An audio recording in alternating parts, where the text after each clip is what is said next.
Gastropods have many general traits. Every gastropod has a muscular foot, which is how they move. They are cephalized, meaning all their sensory organs are at the anterior end. On top of the foot is a visceral mass containing organs, and covering the visceral mass for protection is a calcified shell. Gastropod shells are their main form of protection.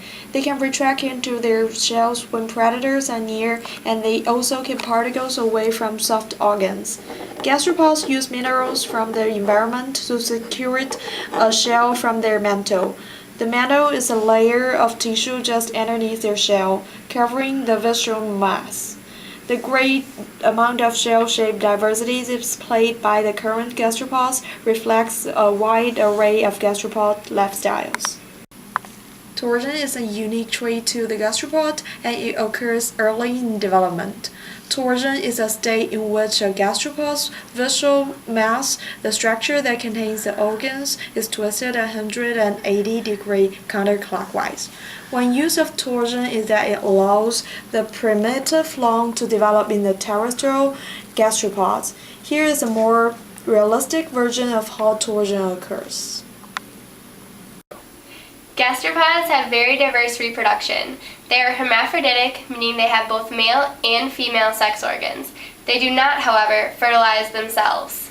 Some gastropods reproduce in a parthenogenetic manner, meaning that an egg spontaneously fertilizes without meeting sperm to become an adult gastropod. Reproduction can be either internal or external, meaning that the eggs can be fertilized inside the female gastropod, or she can lay the eggs and then they are fertilized by the male gastropod. It is fair to say that reproduction in gastropods makes them a Jack and or Jill of all trades. Gastropods inhabit a wide range of environments, with a majority of them living in marine environments. This ranges from the shallow rocky environments all the way to the deep ocean. Gastropods who have developed lungs are able to live in terrestrial environments. So basically, they can live anywhere. Maybe someday we'll see flying gastropods. Along with a wide array of habitable environments, gastropods have many strategies for energy acquisition.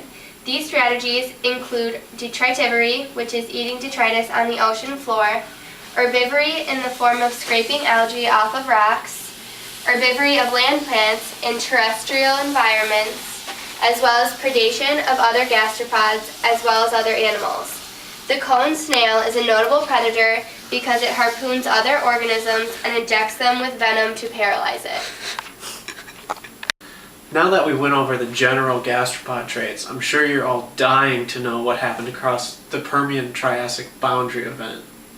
In this extinction event, which lasted roughly 8 million years, there were a great deal of different environmental stresses which nearly caused all life on Earth to go extinct.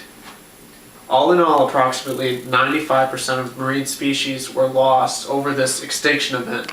However, gastropods weathered the event fairly well, with only 30% of gastropod genera going extinct.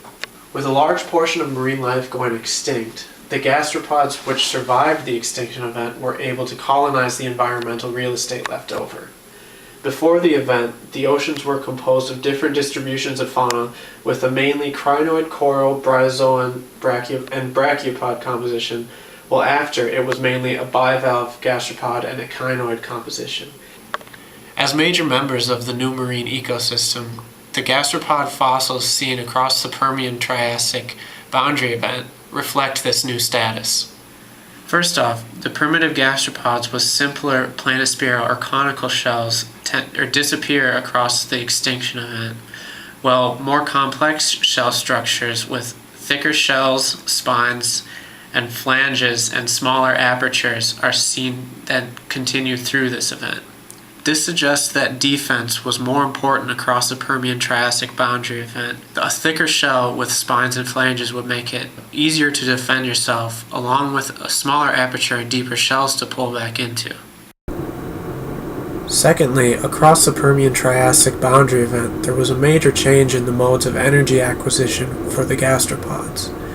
Before the event, most gastropods were herbivorous, while after It is believed that gastropods switched over to the modes of energy acquisition which are predominantly seen today, including the detritus feeding and predation by gastropods. The ability of the gastropods to consume all these different types of food likely aided in their colonization of the marine realm after the Permian-Triassic boundary event.